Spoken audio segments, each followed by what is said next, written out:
C'est en partie grâce à cette poussière de chanvre, ces issues de céréales ou encore de chutes de bois que Capdea a réduit de 40% son émission de CO2.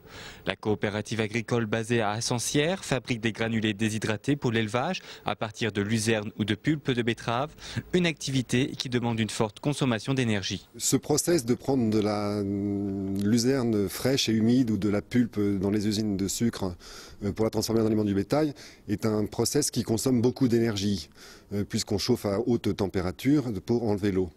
Donc nous avons travaillé depuis quelques années, c'est pas venu comme ça, à trouver un système qui nous permet à la fois de rentrer moins d'eau dans l'usine, c'est-à-dire de rentrer un produit plus sec qui vient des champs.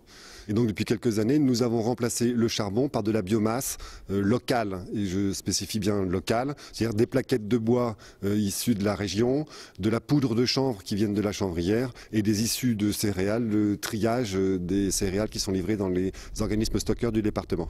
Mais cette réduction d'énergie n'est pas intervenue du jour au lendemain. Il a fallu de nombreuses années de recherche ainsi qu'un investissement important pour arriver à ce résultat. Ça fait 30 ans qu'on fait des recherches sur ce point, on progresse régulièrement. Les dernières nouveautés, donc celles qui ont été primées, ont nécessité des investissements importants pour avoir des produits plus secs dans les champs, utiliser le soleil. On a dû investir 1 200 000 € dans notre entreprise et créer 12 emplois, donc des emplois ruraux. Nos usines sont situées en pleine campagne.